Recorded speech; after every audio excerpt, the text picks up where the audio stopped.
Good afternoon, ladies and gentlemen. Welcome to Technic Webinar Series, our endeavor to impart techniques. We believe that sharing of knowledge is the key to enhance our skills and grow us as professionals. With this principle in mind, we have initiated a series of webinars conducted by industry experts to give you all a crisp insight of various domains. The topic of today's session is building multi-tenant configurable high-quality applications for any cloud. This is the first session of the Technical Architect Workshop being conducted by Techcello. Our guest speakers today are Mr. Janaki Jayachandran, Practice Manager of Cloud SaaS at Techcello, and Ms. Jyoti Rangarajan, Senior Technical Architect at Techcello. Mr. Janaki is an ardent cloud enthusiast and a prolific speaker at NASSCOM and Cloud Connect event. He has 15+ years of software development experience and was instrumental in defining the Cello architecture. Janaki enables enterprises and ISVs to define their cloud strategy. Our second speaker, Ms. Jyoti, has 12+ years of experience in architecting cloud and SaaS solutions for both ISVs and enterprises. She is a chief architect in designing and constructing the Cello product. Jyoti plays consultative roles with customers and implementing technical solutions. So without further delay, I introduce you all to our guest speakers. Over to you, Janaki. Thank you, Mohini.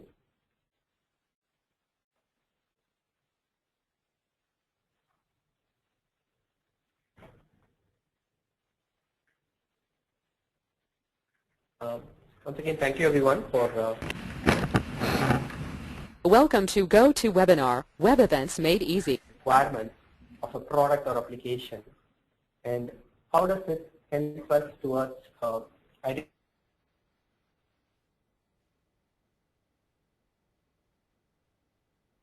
identifying some of the. I'll be delving more into that, and followed by that, we'll have Jyoti talk about a couple of NFRs that are very crucial for any product, which would be the scalability and performance itself. With that, I'll get started with my session with the domain and non-domain requirements. Now, one of the most common mistakes that is in segregating the requirements of a product or application. Let's try to break up the requirements into various segments, and let's try to analyze it taking HR management and banking management system as examples. So here we have classified under 4 categories. Let's take the first one, the domain requirements. So what are these? These are going to be the core requirements of any given software.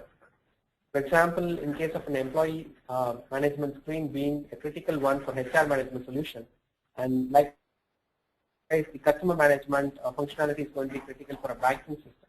Right? So these domain requirements are going to be the DNA of that particular product. It's going to be, of course, unique across the product, and in some cases it might overlap as well. But by that, it's going to be very specific to the domain as well as the product.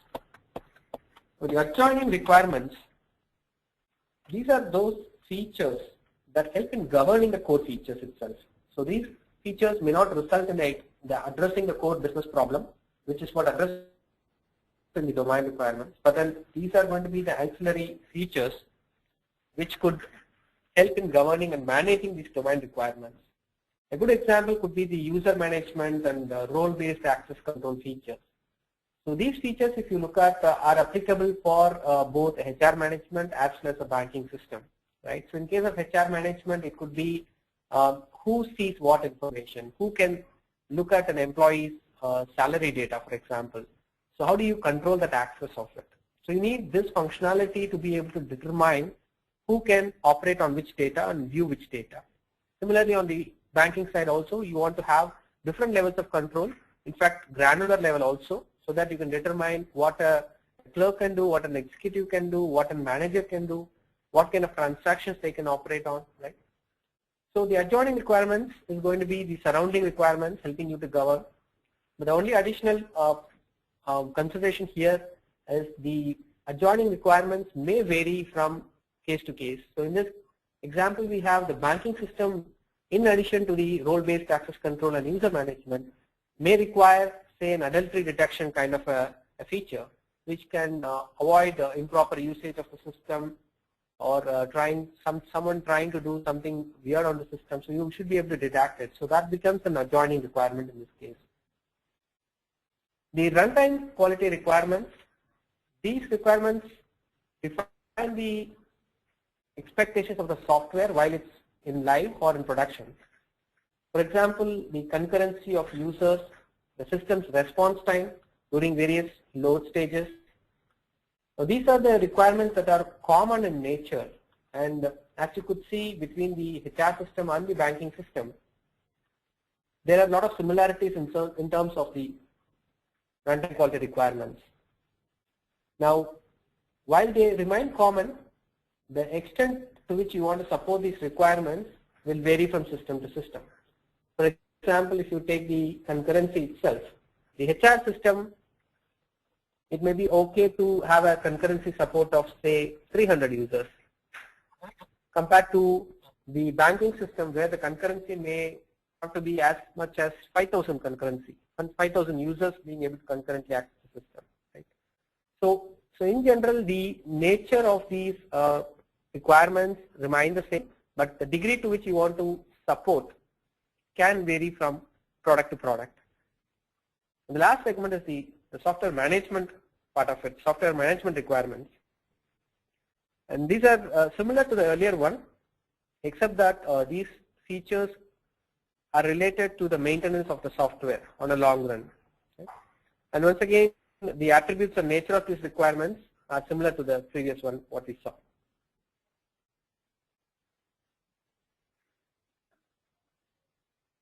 Let's try to take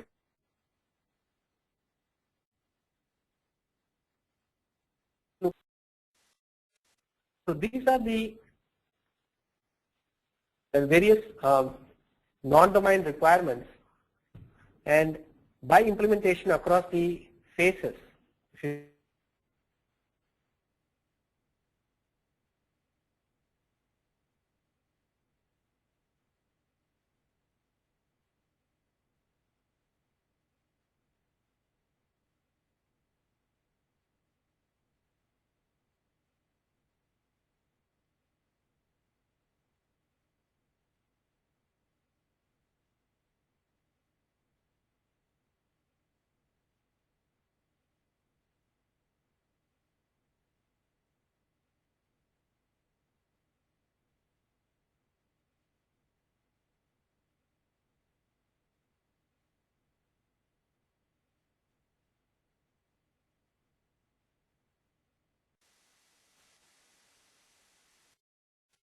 On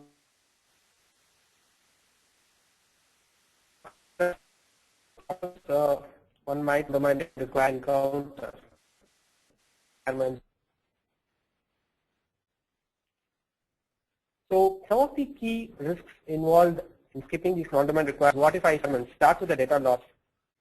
The data just skip that. Loss could be a result of so many attributes, including incomplete transactions, inadequate. To mention here was there is this school management software which has been used across the schools, and one of the schools was conducting an examination,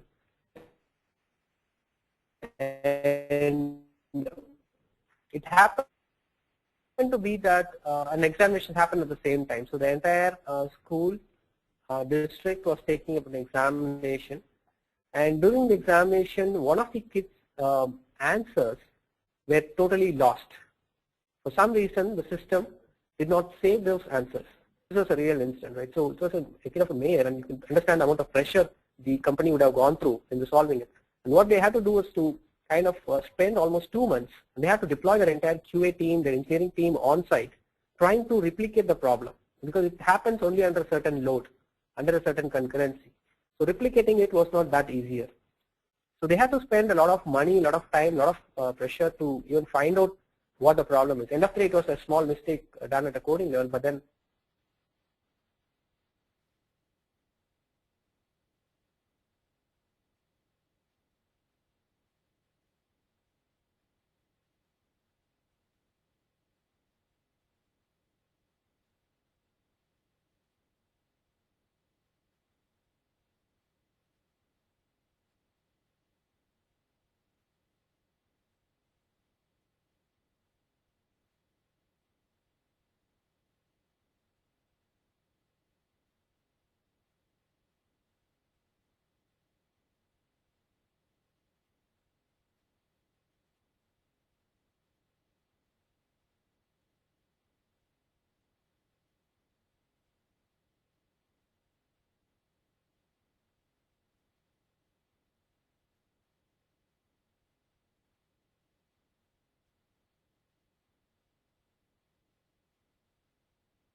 being maintained and treated for ailments, right?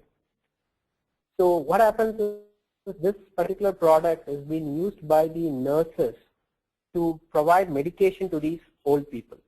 And these old people go through medication every 2 hours, every 3 hours, depending on the patient, depending on their ailment, across the clock. So because medication can happen at any time for any patient. So you literally don't have any time to even do an upgrade or a standard maintenance effort on the product or application. So this poses a different level of challenge. So you can assume what happens when you don't consider this, an application is out for 2-3 hours, then you're talking about some serious fatal outcome as well, because you're not going to be treating those patients who could be under very severe ailment as well. So those are some of the cases that you will have to consider.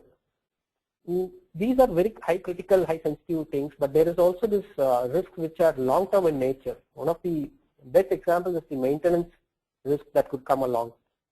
Many times, considering the time pressure, considering the various priorities that are there, people tend to take shortcuts. Shortcuts work, but they don't work on a long term basis. So you might address the, for example, the concurrency problem of say 200, 300, quickly by writing some queries or writing some kind of a logic and maybe upgrade the hardware. You may be solving the problem today, but down the line, the application or the software may not be able to scale up, and hence you might even end up going through a complete re-architecture of it. So either that, or you either end up in spending a lot of time in maintaining the product. In either case, from a long-term perspective, it's going to be a killer. You'll be spending a lot of time, and operational expenses are going to be very high in maintaining such software. And the more product is rigid, the application is rigid, the slower you're going to respond to market. And we know in today's market, responding back as soon as possible is going to determine your success in many instances. So your product should have the agility, should have the kind of configurability that can help you respond in a much quicker time frame.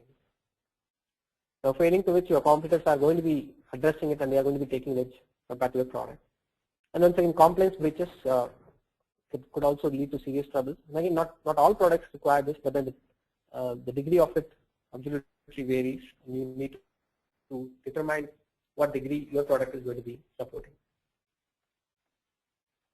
So we looked at the various segments of these requirements, but what do we conclude out of it?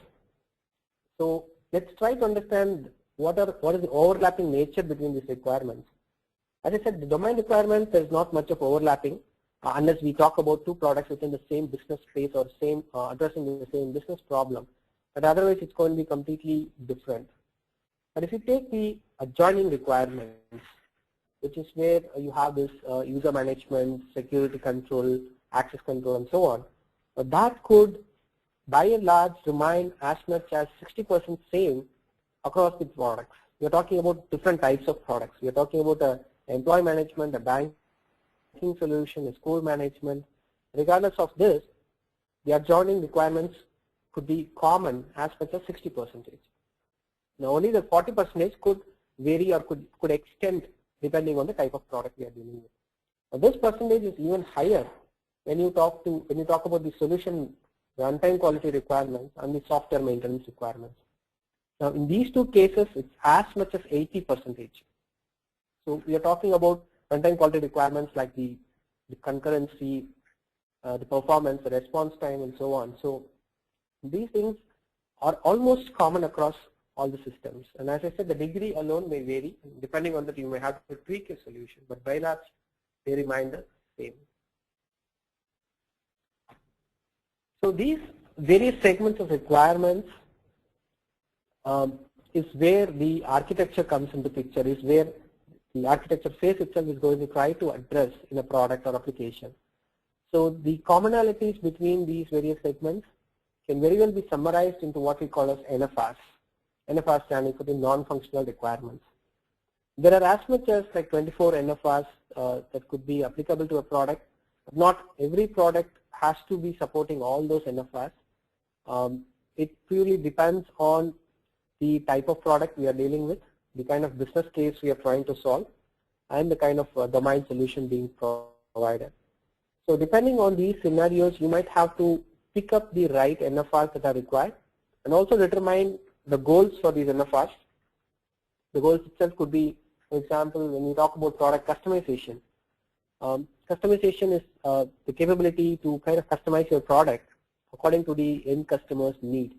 Now, the use case here could be, for example, you want the customers to be able to add additional fields to existing screens, and they should be able to capture this additional information, right? Now, you could either take it as an implementation. In a traditional model, we take it as an implementation requirement. We have the developers code it and then modify the code, bring this additional field. But then if you talk about SaaS or multi-tenant kind of scenarios, it becomes even more critical for allowing the users to be able to specify this additional field information and more and better. We give the control back to the customers to do it by themselves, so that they need not even come back to the support teams for implementing this customization. So scalability is one such kind of a thing. The performance of the system. These are some of the common trends or common NFRs that are applicable for most of the products. So there are some NFRs which could be not so very critical. For example, something related to your deployment model, or it could be related to your modifiability. So there are so many NFRs around there, but they may not be as important as some of the other NFRs we saw earlier. So for the rest of this session, as well as the next two sessions, we are going to be picking up some of these important non-functional requirements, and we are going to try to understand their impact on the architecture, on the product, and how do you address these NFRs, some of the best practices involved in addressing them, and how do you typically approach it. Those are the kind of insights we are going to look into the rest of the session as well as the next two sessions. So with that, I'm going to hand it over to Jyoti, where she will be covering two NFRs today, which will be the scalability and the performance. Over to you, Jyoti. Thanks a lot, Janaki. So Janaki mentioned there are a lot of non-functional requirements that are key to the success of the product. Right? The functionalities could work very well, but then if the underlying quality of the system is not good, then it's not going to meet at the end of the day the requirements of your user. Say for instance, the functionality works well, but then when 2 or 3 people even log in, then it fails, or the response time of the system is very slow. The entire user experience goes for a toss, and no matter how much effort we put in building these functionalities, the end goal is not met, right? So that's the importance of the non-functional requirements in any application. And two very common important non-functional requirements are scalability and performance. So what is scalability? It's the ability of the system to respond to higher load. What could a higher load mean? It could be either an increase in user concurrency. Today, maybe the system supports 500 users, but later on, there could be a requirement to support 5,000 users. So the way your system is working today or functioning today with 500 users, you should be able to take the same system and make it work for 5,000 users without having to change your application at any level. So that's what is called scalability. Now, it's just not the concurrency. It could be the form that is being transactions. Say for a payroll system, you could be maybe working with 1,000 records today, and later on you should be able to process a million record or so. So there the data volume that's processed could become higher. So as a whole, the load that is being handled by the system, be it concurrency, be it the volume of transaction, be it network bandwidth that the application experiences, if it grows exponentially, the application should be able to handle it with grace. So that's what is scalability. Now, what applications need scalability? Now, not every single application that's written for every enterprise needs to go through this vigorous exercise of scalability. But there are few kinds of products or applications where scalability becomes extremely important. And to name a few are SaaS multi-tenant applications. If you take SaaS-based applications, which are applications that are centrally hosted and being served to the clients via network, and especially as a deployment model, if it is multi-tenant in nature, we'll see more about what multi-tenancy itself is. But to explain in very short term, it's the ability of the system of single instance to serve multiple customers. Say they would, you could take an example as Salesforce. So there is one instance that is deployed, but then it has to serve many customers with it. So each customer might have varying degree of users with it. So the ability of those systems to grow is very high. The volume that is expected in a SaaS multi-tenant system is very high, and hence scalability becomes one of the most important NFRs for those applications to handle. The other kind of applications are obviously the growing enterprise applications. If the enterprise is in a vigorous growing mode, then the number of users is expected to grow also exponentially, and hence those systems need to scale rapidly. The other kind of applications are applications with periodic bursts. For example, there could be travel sites where which is running a promotional activity, right? So when there is a promotional activity, the number of users expected on the site is extremely high, right? So during those short periodic bursts, the application should be able to scale rapidly. And similarly, any consumer-facing internet applications like banking or e-commerce applications again need to scale rapidly. So these are the kinds of applications where scalability becomes one of the most important non-functional requirements for growth. So what are the general approaches for scaling? So there are two obvious approaches. One is scale up. Scale up is very easy to handle. This is simply adding on resources. So you have a specific memory, specific CPU power, specific bandwidth today. You increase those and hence handle more volume, right? So that's scale up. So every application, the first target is to increase these because it's pretty easy from development standpoint to do that, because you don't have to really invest on changing your application code or architecture or design. So the first cut you would do is to go and increase the resources to be able to handle more volume. The bottleneck with scale up is no matter what, how much ever resources you add, there is going to be a rooftop when you reach. Beyond that, you wouldn't be able to scale up. So what happens after that? That's a reason that every application needs to be able to scale out. Now, scale out is a technique wherein you add more nodes to the system and then balance out the load to the node, and hence increase the load that is being processed. Right? If you look at the second diagram, you're adding more nodes. So today, maybe there are 2 servers processing 500 requests, and later when you increase, say, like 20,000, you just add on more servers to it and make it process more load. So that is what scale out is about. So it's very important that on a long term, your application or a product is able to be scaled out and just not be able to be scaled up. So let's take any application. So what are the layers or tiers that any application or a product would have? It generally has a presentation layer, which is responsible for the rendering of UI. It could either be a web or a TIC client.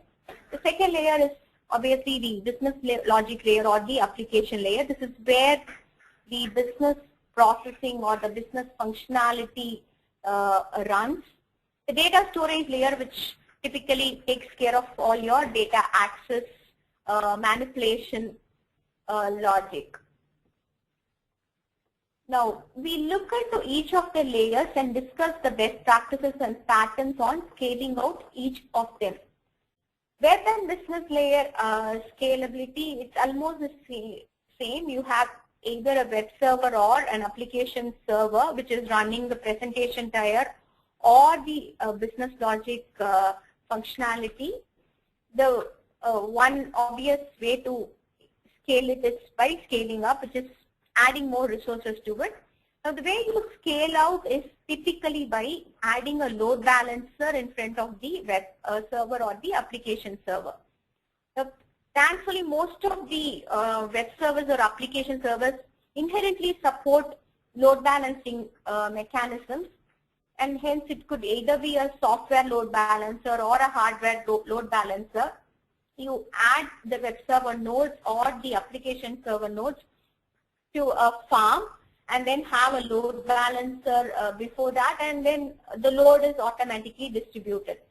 So with the current technologies, achieving this is very easy, and especially when you are your application is either based on Java or .NET or Ruby on Rails.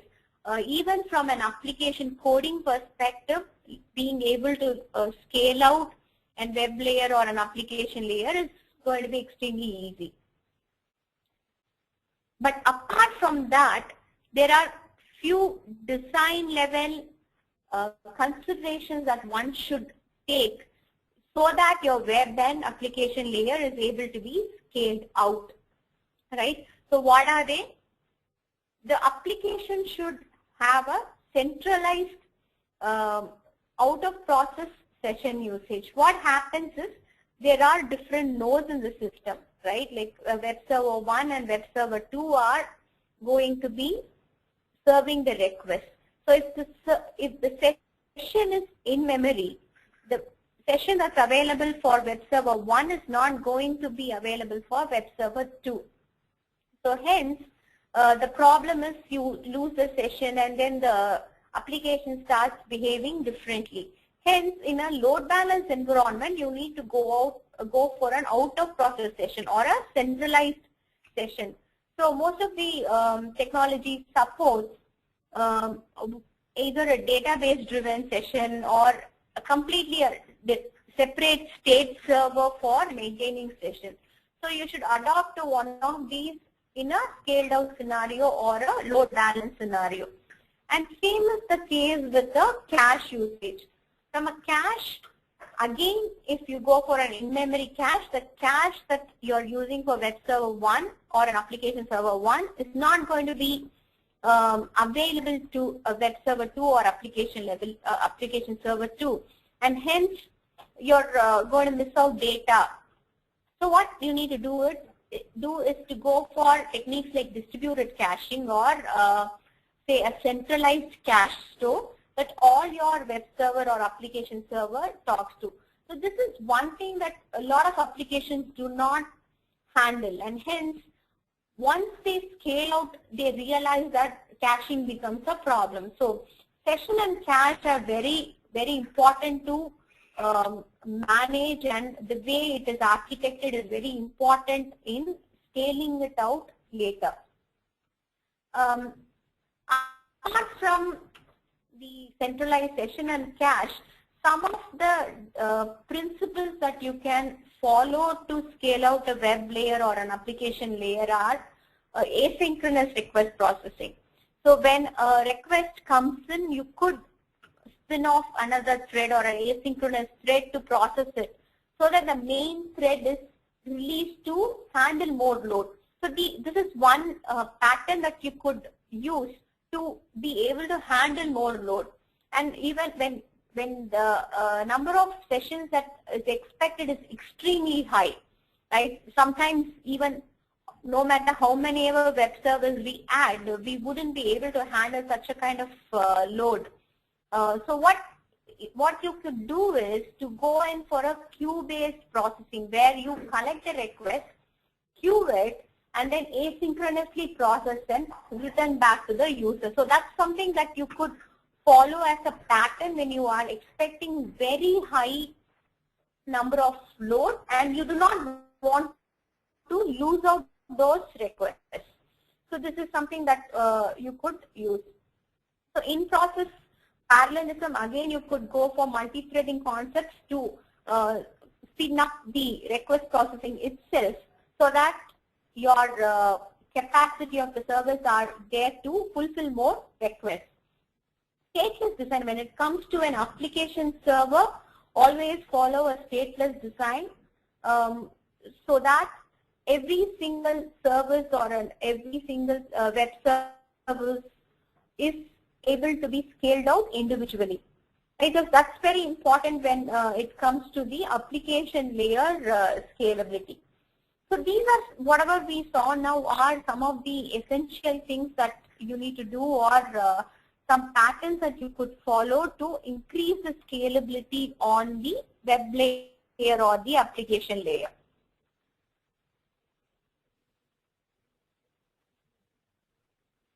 So moving on to the database scalability. Web and application level scalability is actually easy. The most difficult portion to scale out in any application is the database. The inherent nature of the database dealing with storage, right? Its state becomes very important, hence it's very difficult to scale out a database. Now what are some of the choices you have? The first choice you might have to take architecturally is whether you need to go for a SQL based storage or a NoSQL based storage. So what is a NoSQL based storage? It's not a relational DBMS. It's a flat storage, could be stored as either a key value or just an object store, or it could be a graphical node storage. It does not deal with the typical RDBMS concepts like be it referential integrity or and so on. So what it ensures is though extreme scalability. Since you're dealing with some data that it has to store and retrieve back, it is capable of handling a very large load or volume. So that's the advantage that you get if you move to a NoSQL database. But then not every kind of application can benefit from a NoSQL database, and it's very difficult to write all the application based on this as well. So when do I go for a SQL and when do I choose a NoSQL is a common question. So if you have different kinds of data, right, you have different kinds of entities in system that are related. A typical line of business application, if you take, would have such a need, right? There are going to be hundreds and 200s of tables which are completely different in nature, right? If you are going to handle such an application with NoSQL as the backend, you're going to write a lot of code to do that, right? So that is when a SQL DB makes a lot of sense. So number one, you have a lot of non-related data that you will have to store. Second, the search and reporting of that data becomes necessary. So in such cases, it is very easy, or it makes a lot of sense to go for a SQL-based database, right? And again, you need to make a call, like not all applications need very high volume, right? Even RDBMS are capable of supporting a huge volume. So you need to look at the capacity throughput of these RDBMS, and beyond that, if you need scalability. For example, if you take applications like Facebook, right, a typical RDBMS wouldn't be able to serve such a high volume, right? So, and the kind of data if you look at it, it's going to be not too very relational in nature, but it's rather same kind of data that you're going to store, but the volume is going to be very high.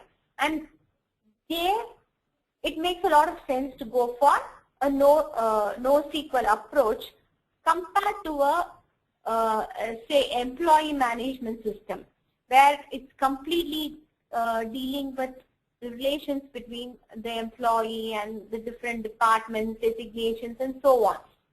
So in those cases, it's better to go for a SQL based approach.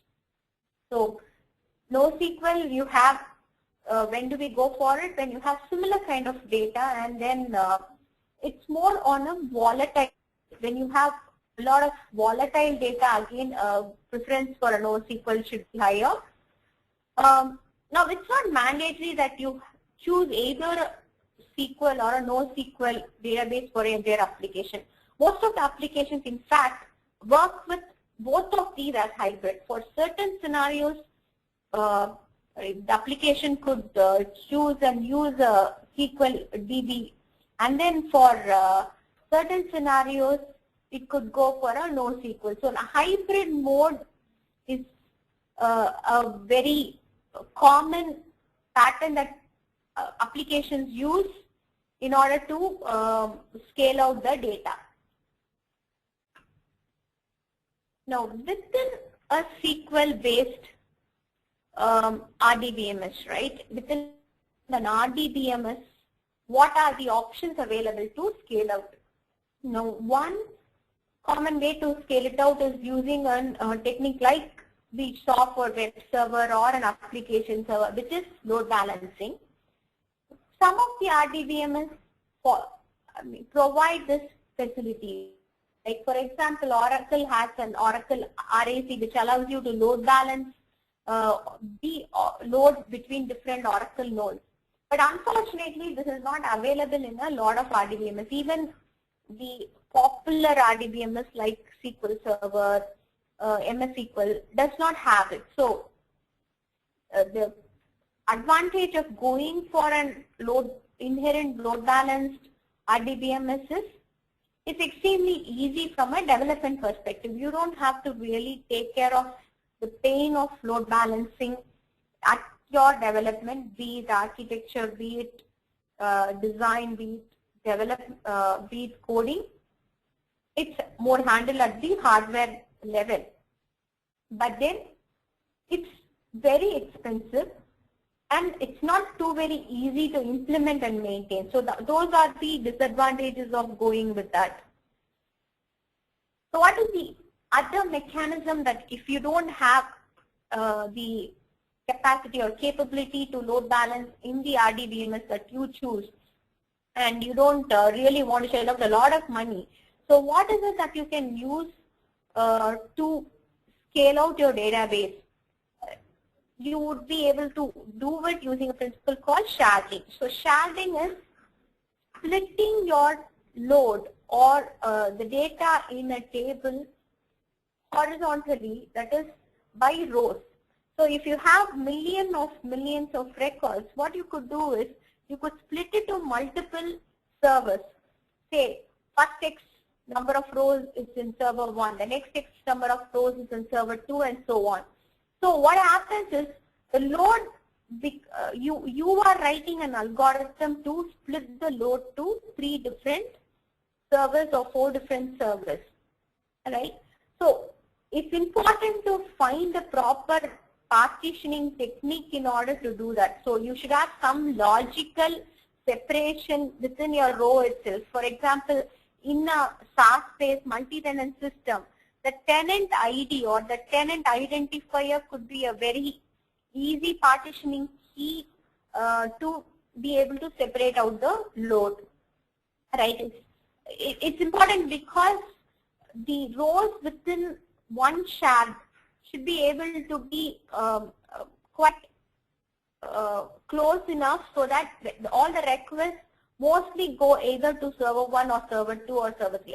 Otherwise, if all your requests is going to span all the 3 databases, the load is actually not going to be balanced. So hence, it's extremely important that you rightly choose what you're going to partition with and what is the key based on which you're going to share. Now, what are the cons of going with it? You obviously need some development effort in order to build such sharding and implementing in your application. So if you have to implement in your application, you need to actually do some kind of design level changes or implementation level changes in order to achieve it. But the advantages it is completely under your control. You would be able to manage it, and it is also cost effective. Some of the considerations for sharding: the sharding key needs to be determined carefully. You could use a read-only database for reports and shard only the transactional data, so that way you would be able to very easily split the load for read-only, and only for transactional data you could go for a technique of sharding. So you need to actually have a lot of implementation considerations as well. For example, between two shards, you cannot actually query the data. You wouldn't be able to reference two shards in your query.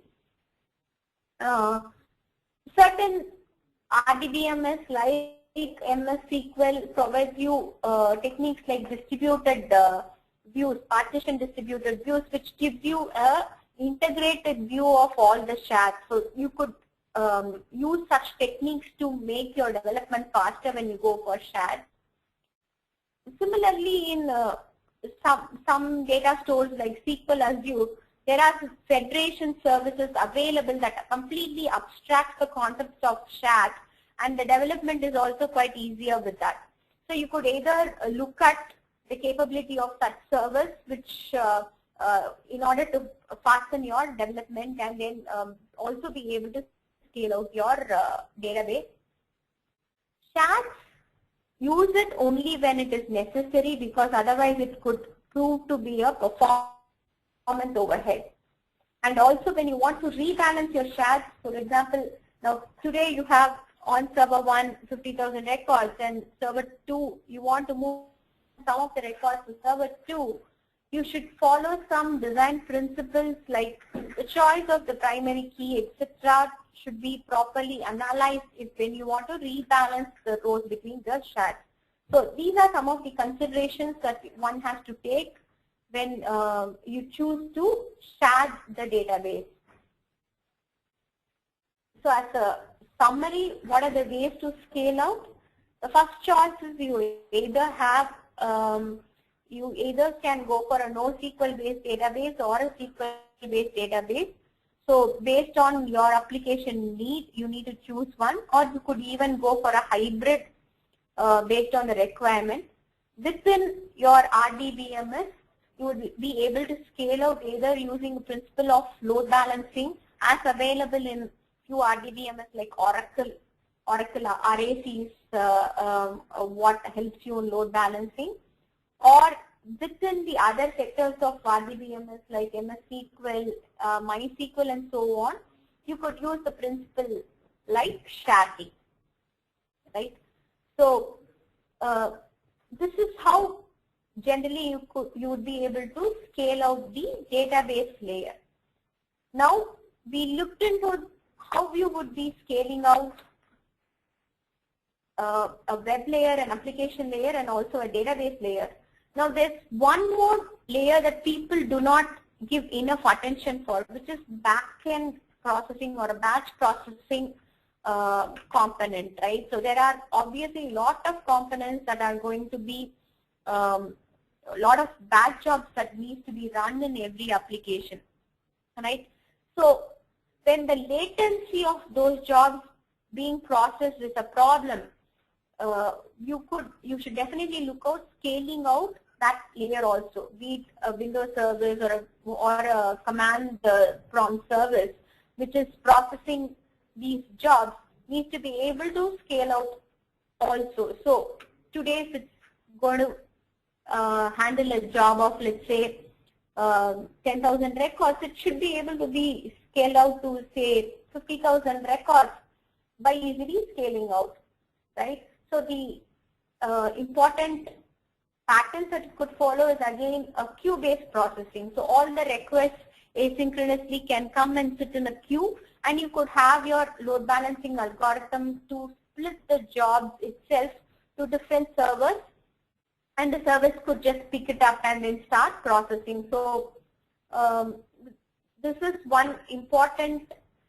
way by which you would be able to scale out. You could see that you have different units talking via a queue, and the request just rise to a queue, and then the units pick it up, processes it, and presents back the feedback so that it's available for the response of the job.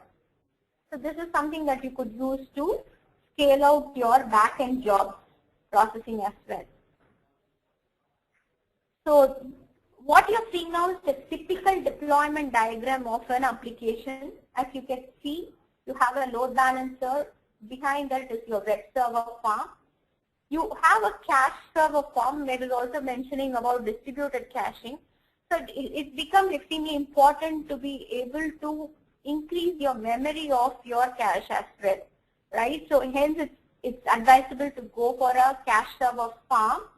Again, you have a lot of caching technologies like Windows App Fabric or Memcache, which very easily would allow you to do that. You don't have to write your own caching technology. And again, application layer is load balanced. And you could also see that the database is being shared. So that's one thing that you can do. You could share your database to have multiple servers to handle the load. So as you can see, every single layer in your application can be scaled out, and it's advisable to scale out these so that each of these layers individually is able to handle huge volume. So how would we be able to leverage cloud for scalability? So cloud is a very attractive option when you have a scale up and scale down requirement, especially for cloud burst scenarios, right? So we also talked about a scenario where there are periodic bursts. What happens is in some period of it could be either some hours of a day, or it could be either some days of a month, or some months of a year, you would need a high scalability, but rest of the time, the application does not demand that much of volume. So in such cases, what you should be able to do is very quickly ramp up and ramp down. So in such cases, cloud becomes a very attractive option. You could use the auto scale out and scale down technique either for a storage or compute to be able to do that. You could also use the data services offered like a simple DB from Amazon, or the Windows Azure storage from Azure to be able to use a NoSQL kind of approach to be able to scale your data. You could even use caching services available from a cloud. You have Azure caching services from Microsoft. You have Amazon Elastic caching available to you. So you could use those as well from cloud. So when you have a very high compute need for an operation, you could either look at cloud, or as discussed, when there is a periodic burst of volume, you could look at cloud. So that's on the scalability. Let's move on to performance. Performance is the measure of response of a system. So you send a request, when do you get the response back? So that's, and how many requests are being able to be processed by your server, which is the throughput. So both of these constitute the performance of your system.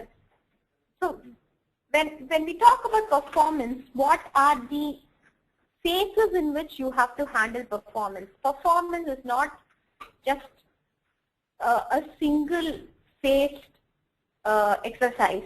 So you need to watch and carefully monitor and manage performance at every single phase of the project, right? Right from architecture till your QC and deployment, you need to be watchful of the performance. So, in what phases, what should I concentrate on? Typically in an architecture phase, the first thing that can totally make or break a performance are the technology choices, right? That we discuss whether we have to go for a NoSQL or a SQL database. This is one very important decision that you need to make, right? So if the technology itself is chosen wrong, there's no way you could give a better performance.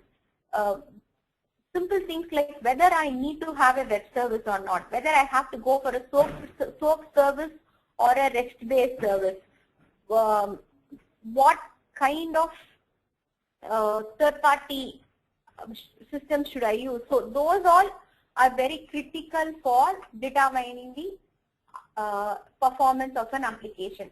From a high-level design, again, things like the design of parallelly running a process, asynchronously running a process.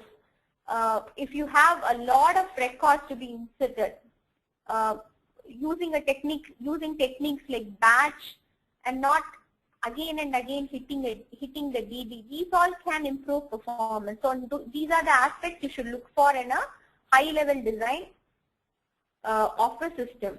In a low-level design, you need to ensure that the resources are not highly utilized. So the calls that you make at every single procedure or method needs to ensure that the resource usage is optimally minimized, and you should also look at ways to use caching and the right strategy for caching to be able to improve the performance.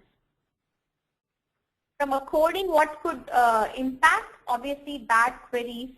The queries that have a lot of joins, unused logic, looping, so resource consumption within looping. One common mistake or one common pitfall on performance that we have noticed is if there is a huge loop, like say 1,000 records that is getting looped, and within the loop if the code is written to hit the DB, obviously the performance is going to be pretty much hit there.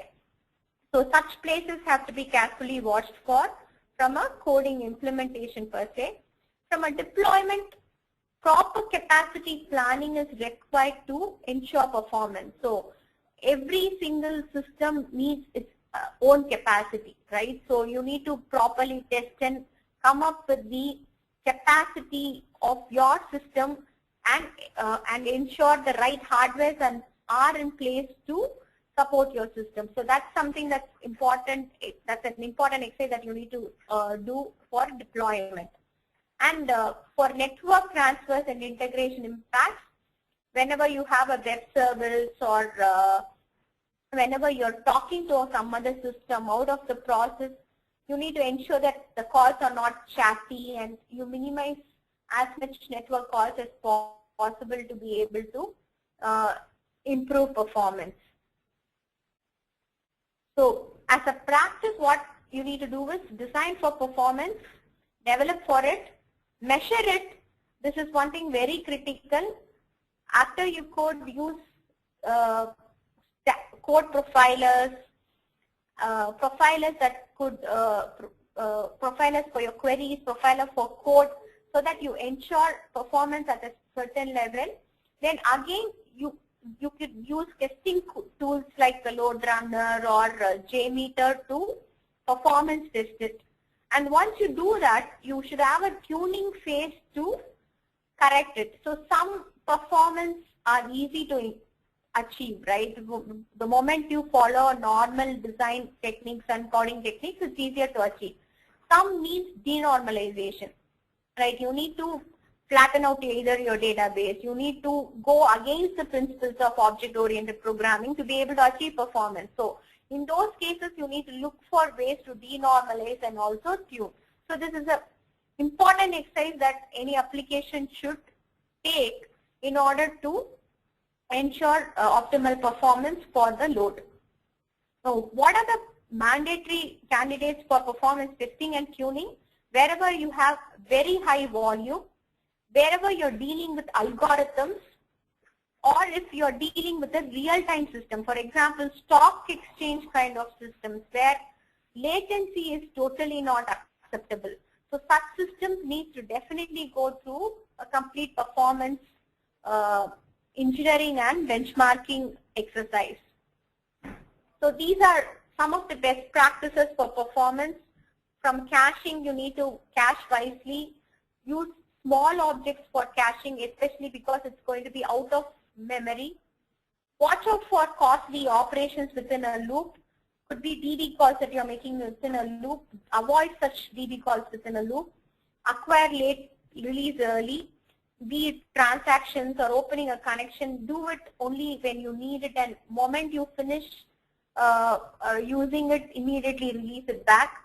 Use asynchronous patterns wherever possible. Use parallelism wherever possible. Code for concurrency. You should always code for concurrency. So keep in mind the logs when you are coding for multiple DB calls. And it's a common myth that I have to fetch the entire DB at a once so that I should not go back to the DB at all for later queries. It's a very bad practice. So maybe 3 simpler DB calls is much better than one huge query with multiple joins. So you need to carefully watch out for a query with multiple joins and avoid it. Minimize the query set at the DB. Keep transactions slimmer. Use caching effectively. For the network calls, go for less chatty calls. Distribute your processing to application layer and don't overburden the DB. This is one very common mistake people do. DB is for data storage. So the moment you start writing a lot of business logic, the processing of it is going to be utilized only for the business logic functionality. So, and it's not very easy to scale that layer also. We just saw it. So hence, move your business logic to your application and let the DB handle only the data manipulation part. Use batch processing wherever huge volumes of records are processed. Profile the code, tune it, and in case you have a very huge page size, you could use techniques like compression and so on. So these are some of the engineering best practices that you could follow to improve performance. With that, we come to the end of this particular session. I hand it over to Janaki. Thank you, Jyoti. So I think you can feel free to post your questions, and we try to as many as we can. We'll start taking up the questions.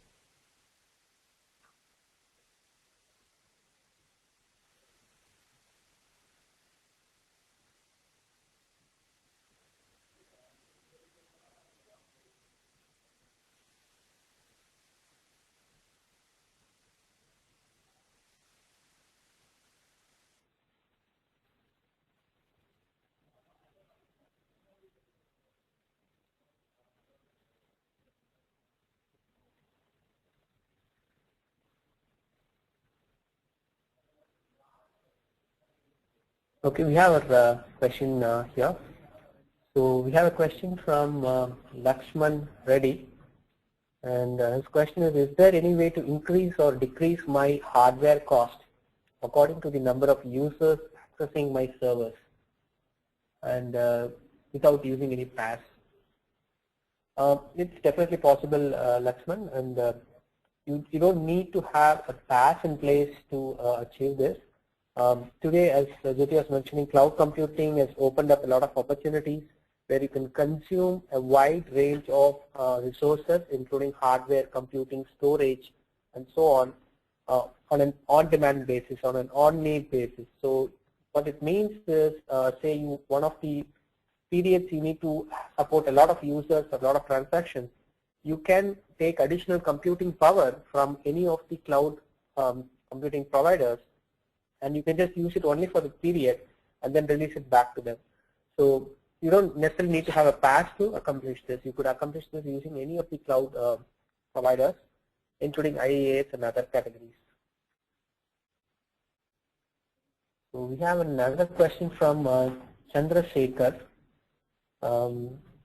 If both SQL and NoSQL is used, then what are the best practices to decide what goes where and how is that managed without additional overheads? So I'll have Jyoti answer this one. Yeah. So like I mentioned, any data that is more relational needs to, the first target of you should be to look at the RDBMS. And there are lots of applications like metadata or it could be like just the attribute store or whatever that needs just a key value storage. So you don't need a lot of referential integrity there. You don't really need a lot of transactions going on there. So for that, you could go for a NoSQL database. So could you please tell again what is the difference between scale up and scale out? In addition to that, we have another question also from one of the person. So they wanted to know about the difference between the scalability and elasticity. So maybe you can combine both these and answer it. Yeah. So scalability, see, scale up is a technique wherein you add more resources to your hardware, right? Today I have 4 GB RAM. Now you add 8 GB RAM to it and make it perform better. So that is, it could be like that. Today you have a dual core, make it a quad core or 16 core processors, and that is what is called scale up. Scale out is where you would be able to add more nodes for the processing to balance out the load. So today I have 1 server. Tomorrow I would have 2 servers, 3 servers. So you're adding more boxes itself to distribute the load. So that is scale out.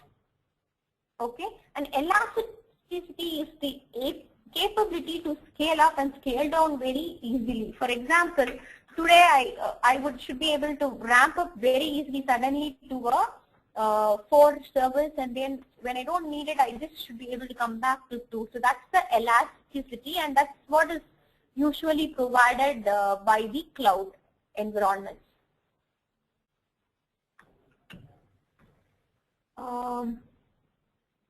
Could you please explain multi-tenancy? I think we have a separate topic for multi-tenancy in the next session. I think that would be very useful to answer this question. Just to briefly touch upon, it's basically an architectural pattern that can be adopted to make your software work differently for different groups of people. So basically, the requirements could vary from one group to another group. The group could be customer or department or any logical group. But then how do you make the same code to work differently for different groups? So it's an architectural pattern. We look into more, as Katie mentioned, during the next session.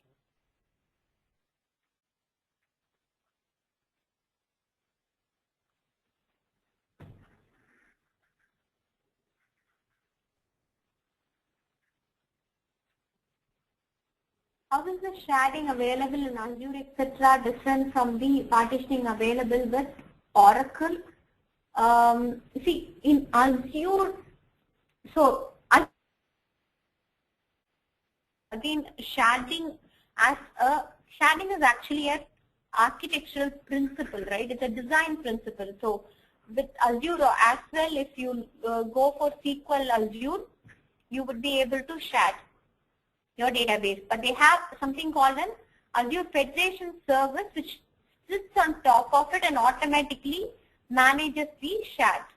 Now, Oracle load balancing as a technique, it's not sharding. The data doesn't necessarily need to be sharded or split to multiple servers in order for Oracle RAC. So that's a primary difference. So sharding could be done in MS SQL, in MySQL, but SQL Azure kind of RDBMS has extra provisioning to abstract that layer out.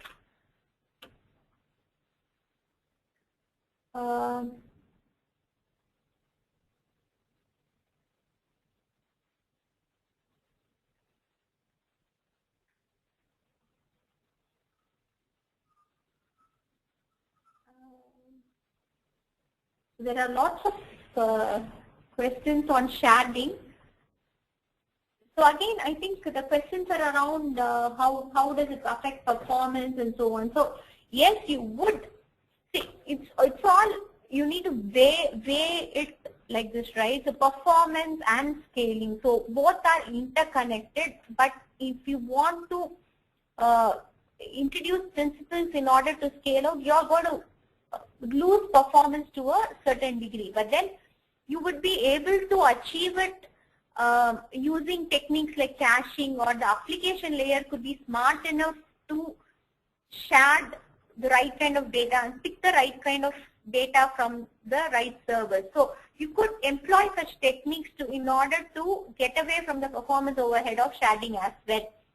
But then from like if you are just looking at say 500 records I want to fetch, if you go for sharding for such records, it's going to be an extreme waste. So that's why I also mentioned you should have to look at when you have to shard. Don't shard from day one where you don't have records. When you really need a complete scale out and when you're sure that your database is not able to handle that volume, that is when you should have to start sharding your data, right? But then if you want to do it at a later point of time, you need to design for it earlier and then implement for it earlier.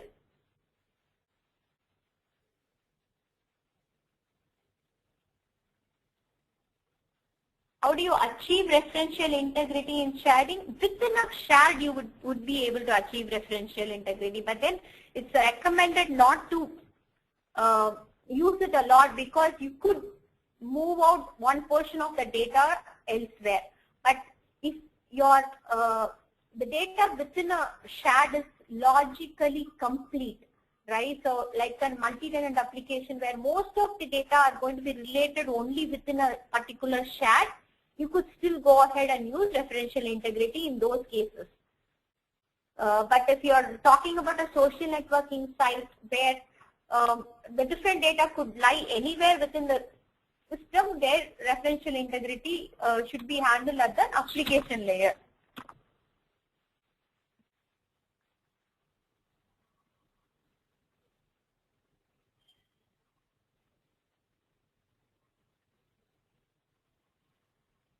Okay.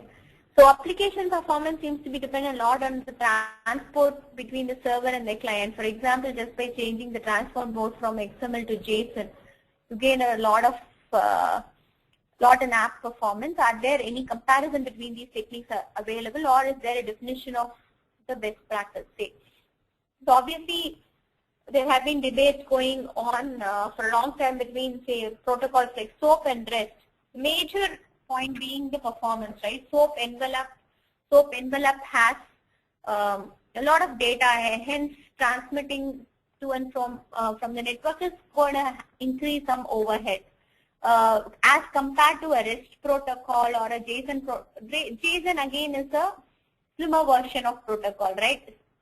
Leave JSON, you could go for a REST protocol to generalize. But then you have to use SOAP if you are talking about interoperability, and if you want an extreme, if you want to have transaction support in your service or and security, kind of interoperability, there is no other way but to go for SOAP service. So there again, you need to weigh your non-functional requirements, whether you need to support interoperability or performance is the key factor there. But from REST with SOAP comparison, yes, REST is of course more faster from a network latency point of view. Hence, when you don't need all of the rest of the interoperability or security requirements, you could go for REST.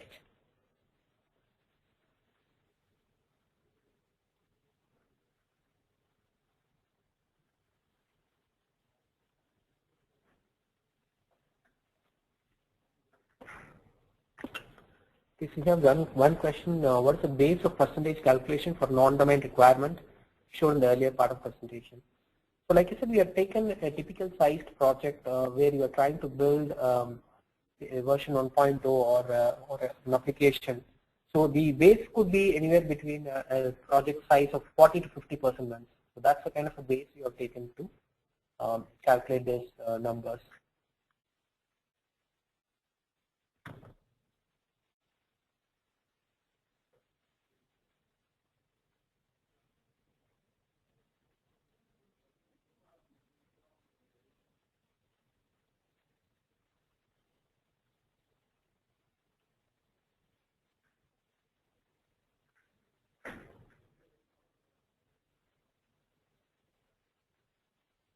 How to calculate resources based on number of users for a web-based calculation? Okay, I'm assuming the question is more on capacity planning, right? How do you, there is no formula that directly gives you for this many number of users, this is the resources that you need to go for. So there is like you need to do a calculation based on which you derive it. For example, for your database, you know what kind of transactions are going to be there, what are the data that is going to be coming into the system from these users, right? So based on that, you could calculate the database volume, and from web server, it's typically the percentage of use of your application, right? So there are, you have say 20,000 users that you support, and the expected percentage of use of your system is like say 50% of the time all the users are going to be there in the system, which means 10,000 sessions are going to be supported at any point of time. So within the 10,000, say for example your concurrency based on your application could be 50% again. So which means 5,000 concurrency is what you are expecting. Or your application could be used once in a while, which means that 10% of the people are going to use the system at any point of time. Which means directly from 20,000, you're just talking about 10% of it being live sessions being at any point of time. And within that, the usage itself could be 10% of concurrency. So you need to determine these percentages only based on your application type. Right? How, is it a system that's going to be used throughout the day, or is it a system that people use once a morning or leisurely? So those things will determine the percentage, and from that you could work on the concurrency. And from concurrency you could work on the data volume that your DB is expecting and the processing part that is expected on the web server, and work on the capacity.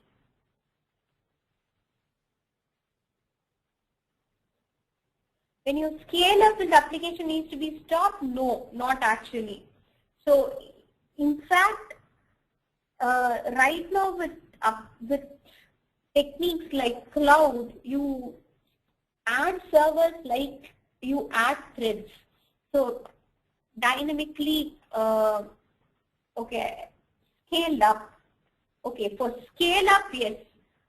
My answer was more for scale out. For if you are planning to scale out, you don't have to really bring down the system. You could just dynamically add using programs, and cloud gives you APIs to totally increase the number of servers and so on. From a scale up, and especially if you are having your own data center, yes, some downtime is required.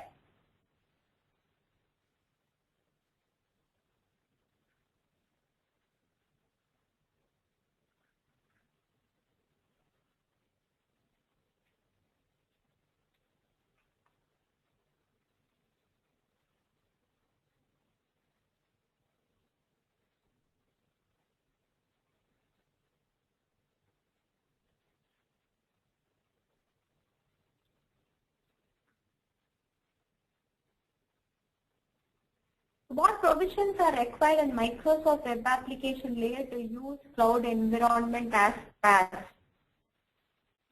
Okay, so Microsoft itself has a PaaS called Azure, right? And your Microsoft Web applications are very closely connected and can be very easily deployed into the Microsoft PaaS Azure, you need to follow certain techniques to be able to deploy it on Azure. For example, the web application itself needs to be scalable, should be able to individually be scaled out, even to be deployed on Azure, which means the states that we saw, right, the session state or cache state needs to be handled properly to be able to deploy to Azure.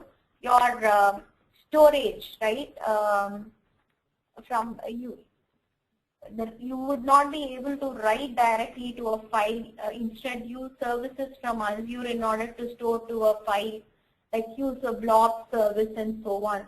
So there are few differences, but not major.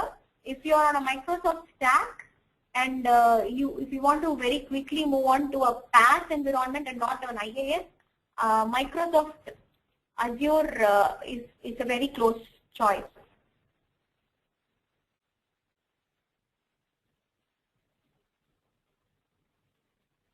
How the in-proc parallelism plays roles in web-based application.